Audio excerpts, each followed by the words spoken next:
a nominee for the U.S. Supreme Court, another new plan for Milwaukee's ailing public schools, great news for a disgraced local politician, or so he says, traffic stops in Wisconsin, what color is the driver, and technology today, is it really dangerous to do too much of this?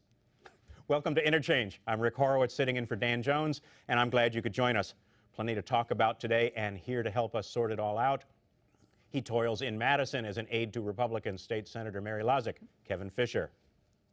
The Caucasian co-host of the morning magazine show on AM 1290, Joel McNally. The job creation guru with the Lazarus Group, Gerard Randall.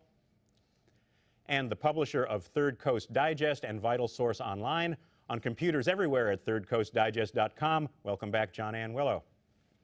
Let's start right at the top, shall we, at the High Court. After less than half a year in office, President Obama has a chance to name his first Supreme Court justice. His nominee to replace the retiring David Souter, a longtime judge on the Second Circuit Court of Appeals, Sonia Sotomayor of New York. Just a few days in, and the battle lines are already being drawn. But let's start with this, Gerard. What does this nomination tell you about the man who selected her? Well, I think that he's remained true to his campaign promises. Is to hear her voice. I think it's all right to be critical. She's going to be confirmed, but I think some criticism at a high level of debate is a high level criticism to the debate. A high level of criticism, like calling her a racist, like saying she should withdraw. I just accurately quoted her. I'm talking about the Republican attacks that started immediately, saying she was a racist, saying she should withdraw.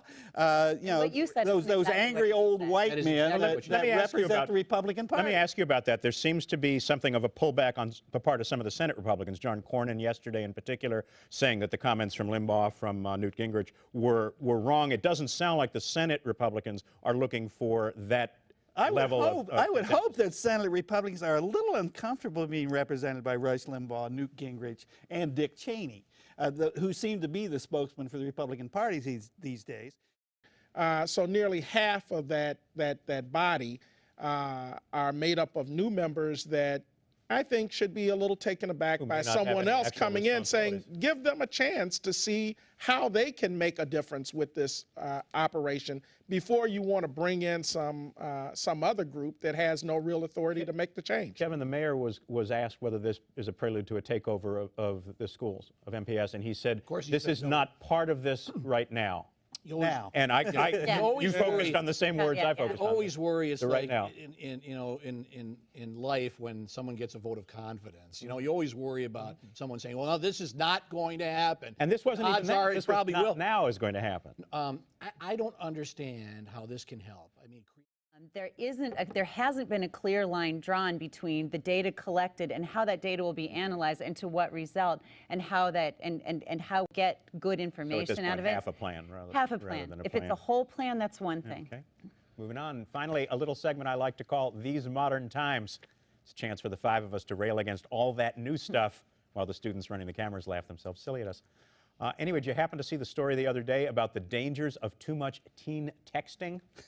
Some researchers, you knew there'd be researchers, didn't you, found that on average teenagers are sending and receiving 2,272 text messages per month. That's more than 70 a day, 7 days a week.